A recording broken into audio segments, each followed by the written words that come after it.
Assalamualaikum warahmatullahi wabarakatuh.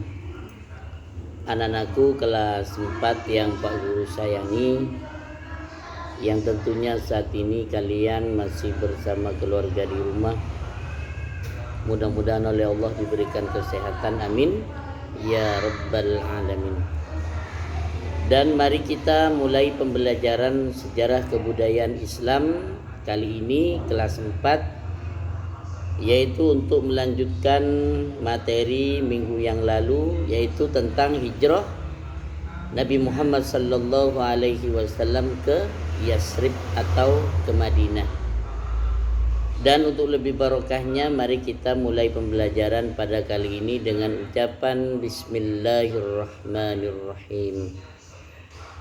Mudah-mudahan pembelajaran kali ini bersama ridha Allah Subhanahu wa taala, sehingga sejarah ini akan menjadi penyemangat, akan menjadi motivasi bagi kita semuanya, sehingga kita dapat melanjutkan perjuangan baginda Kanjeng Nabi Muhammad, yaitu mensyiarkan atau berdakwah, yaitu dengan ajaran Islam yang dibawa oleh baginda Kanjeng Nabi Muhammad sallallahu alaihi wasallam.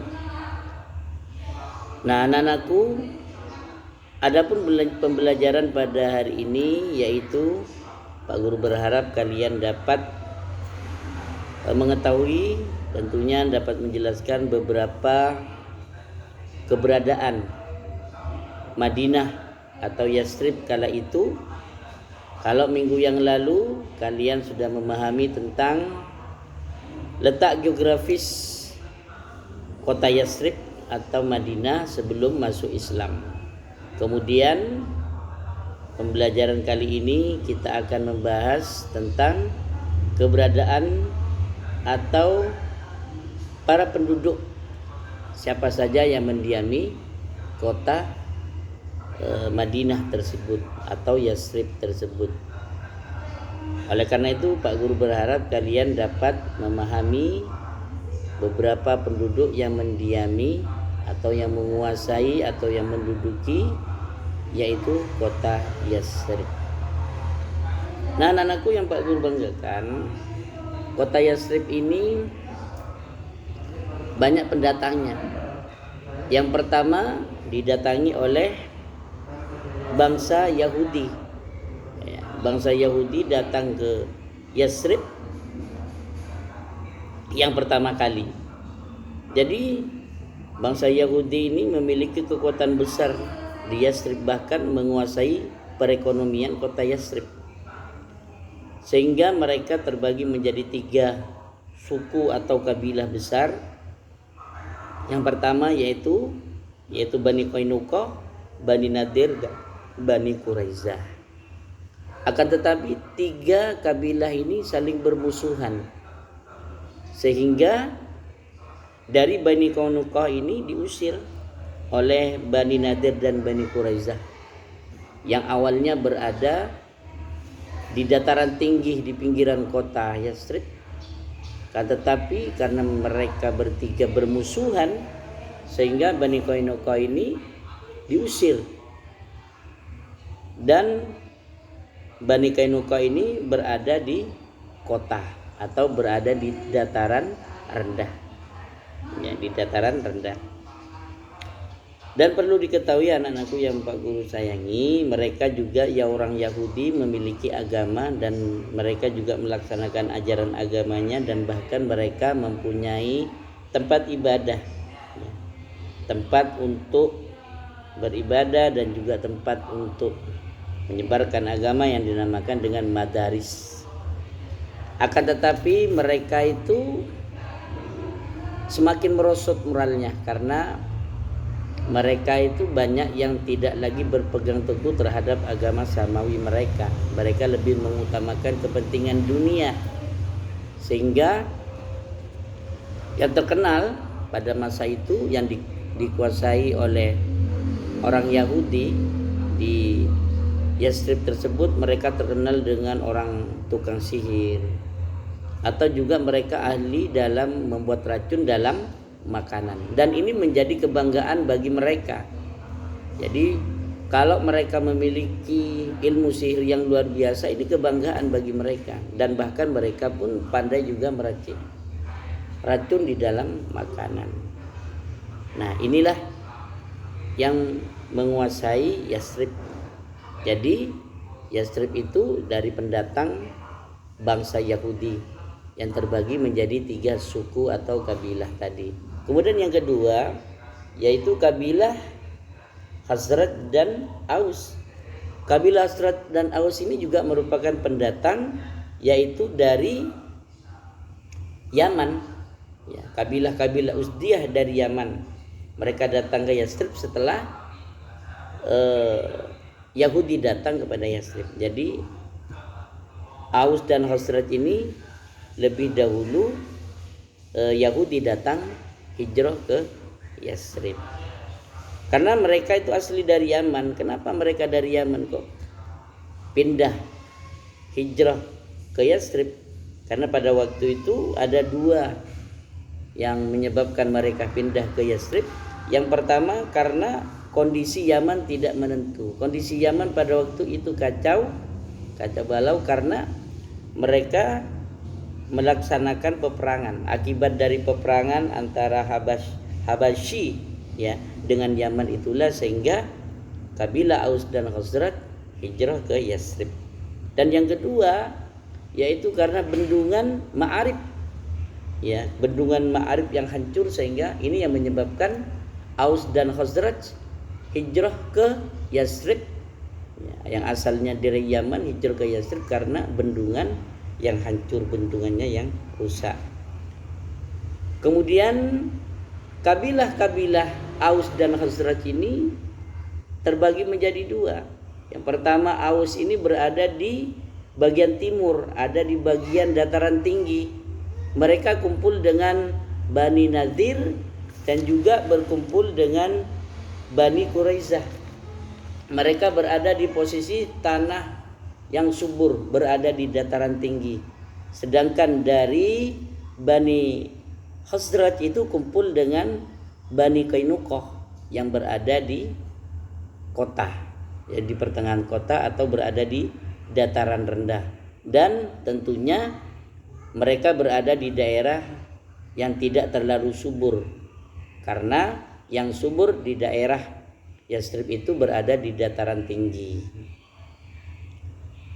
Nah, mereka ya, antara Aus dan Khazraj ini saling berselisih karena juga pengaruh dari bangsa Arab yang juga hijrah ke Madinah. Mereka membawa pengaruh yang sangat besar kepada Aus dan Khazraj. Jadi orang Arab yang hijrah ke Yasrib itu ada yang berkoalisi atau berhubungan dengan Aus, ada juga yang berhubungan dengan Khazraj, sehingga perselisihan ini pun semakin tajam. Dan ini juga dipengaruhi oleh orang Yahudi, ya, orang Yahudi juga yang mengadu domba antara Aus dan Khazraj agar mereka saling berperang, sehingga mereka kedua-duanya antara Aus dan Khazraj tidak memikirkan perekonomian. Nah, dengan itulah sehingga perekonomian akan dikuasai oleh orang Yahudi pada saat itu. Sehingga Aus dan Khazraj pertama kali peperangan yaitu dikenal dengan perang Samir, dan juga ada perang Bu'as. Ya, itu perang besar antara kaum Aus dan kaum Khazraj. Padahal ini sama-sama dari Yaman, sama-sama dari Yaman. Kemudian yang ketiga yaitu juga kondisi alam. Kita bahas kondisi alam di Yasrib ini ada 2. Kondisi alam yang berada di dataran tinggi memiliki kondisi alam yang subur, ya, sehingga banyak penduduk di sana yang bercocok tanam. Kemudian kondisi alam yang ada di dataran rendah yaitu di tengah-tengah perkotaan Yasrib, dan tentunya tanah tidak terlalu subur seperti dataran tinggi, sehingga banyak penduduk di sana yang mendirikan pabrik, pertokoan, perumahan, ya, dan lain sebagainya. Selanjutnya yaitu kondisi sosial agama. Ya, mereka bangsa Arab sendiri sangat mempengaruhi terhadap kondisi agama di kota Yathrib, sehingga mereka banyak yang menyembah berhala Manat yang merupakan berhala tertua yang dihormati oleh kabilah Aus dan Khazraj. Ada juga berhala Lata yang mereka diagungkan oleh penduduk Taif, ya. Seperti Uzza juga diagung-agungkan oleh penduduk Taif. Akan tetapi berhala-berhala yang ada di kota Yathrib itu tidak terlalu tersebar banyak seperti yang ada di kota Mekah. Dan pada waktu itu di Madinah itu memiliki kebiasaan dalam satu tahun ada dua kesenangan. Jadi ada dua hari penting. Yang pertama yaitu hari bermain-main, yang kedua hari bersenang-senang yang dikenal dengan An-Nairus, yang kedua Al-Mahrajan. Nah, di sini sehingga oleh baginda Kanjeng Nabi Muhammad setelah masuknya Islam, maka digantilah hari bersenang-senang dan hari bermain-main itu menjadi hari raya Idul Fitri dan hari raya Idul Adha. Jadi hari raya Idul Fitri dan hari raya Idul Adha itu mengganti, ya, kebiasaan hari An-Nairus diganti dengan hari raya Idul Adha, dan juga hari Al-Mahrajan diganti dengan hari raya Idul Fitri. Itu hari raya besar yang ada di agama Islam. Kemudian kondisi ekonomi, ya, kondisi ekonomi Yathrib pada waktu itu sudah Pak Guru sampaikan tadi bahwa di perkotaan banyak dibangun pabrik-pabrik, ya, dibangun perumahan, ya. Mereka dikuasai oleh Bani Qainuqah, yang pada awalnya Bani Qainuqah itu diusir oleh Bani Nadir dan Bani Quraisyah, diusir karena di tempat itu subur, sehingga Bani Qainuqah ini diusir sehingga berada di kota. Ternyata Bani Qainuqah ini menjadi pembisnis besar, pembisnis yang kaya, sehingga bisa mendirikan pabrik di perkotaan. Ya, Bani Qainuqah ini dari orang kabilah orang Yahudi, dan itu yang menjadi perekonomian terbesar yang ada di Madinah kala itu. Sehingga Bani Qainuqah pun dapat mendirikan pasar, ya, memiliki pasar Qainuqah, ya. Sehingga juga memiliki pasar Qainuqah. Ini sebagai bukti bahwa Bani Qainuqah yang berasal dari Yahudi berhasil menguasai perekonomian yang ada di Yathrib atau yang ada di Madinah pada waktu itu. Karena mereka memiliki pemikiran yang luar biasa, sehingga walaupun mereka diusir dari dataran tinggi untuk meninggalkan dataran tinggi sehingga berada di dataran rendah, mereka pun berpikir sehingga mendirikan pabrik-pabrik. Dan ini membuktikan bahwa mereka menjadi kabilah terkaya yang ada di Madinah. Sedangkan Aus dan Khazraj sudah tidak memikirkan perekonomian lagi, karena mereka memikirkan saling balas dendam, saling perang di antara satu dengan lainnya. Nah, anak-anakku yang Pak Guru sayangi dan perlu diketahui, mata uang yang ada di Mekah dan Madinah yaitu dirham dan dinar pada waktu itu. Nah, ini yang dapat Pak Guru sampaikan. Jadi dari apa yang Pak Guru sampaikan dapat disimpulkan bahwa Madinah itu juga berasal dari pendatang, yaitu pendatang Yahudi dan juga pendatang dari Yaman, dan mereka saling beradu untuk mendapatkan perekonomian yang layak di kota Madinah. Jadi hijrah mereka itu bukan untuk menyebarkan agamanya, bukan untuk kebaikan, akan tetapi mereka datang ke Madinah yaitu untuk kepentingan dunia saja. Dan ini yang dapat Pak Guru sampaikan, mudah-mudahan ini banyak manfaatnya. Wallahul muwaffiq ila aqwamit thoriq. Wassalamualaikum warahmatullahi wabarakatuh.